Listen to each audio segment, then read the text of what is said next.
Greeting from Bangalore Jacobite Youth. Glory to the name of God. We all know America is the richest country in the world. It has the world's most billionaires. And among these, there are many billionaires who are philanthropists, like Warren Buffett, Bill Gates, and so on. Today, I want to bring one among them to our attention.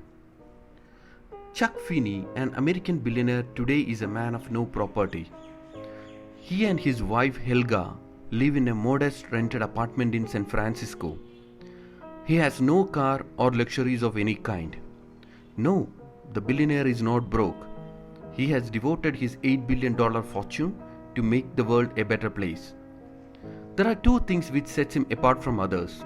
One, Chuck devoted his entire fortune, while all others still have $1 billion left to live a comfortable life. Second, it was done in the utmost secrecy. Everyone thought he was still a billionaire. Dear ones, we are all people who want to be successful.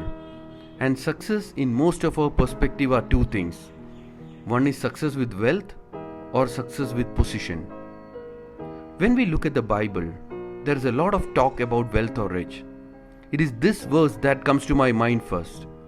How hard it is for the rich to enter the kingdom of heaven. What a strong verse it is. Let's also take a look at what Bible talk about the position or status. When disciples argued who is greatest among them, we hear Jesus saying, anyone who wants to be first must be the very last and the servant of all. So the wealth and position is not something that we as Christians should desire. Then what can we ask the God? A very straightforward answer to this is in 1 Kings chapter 3 verse 9 to 14. Here we see the Lord is asking Solomon to ask for whatever he wants from God.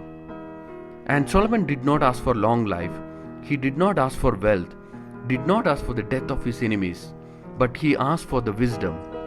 And we know what Lord God gave him, not just more wisdom, but more wealth and honor than that of any other king.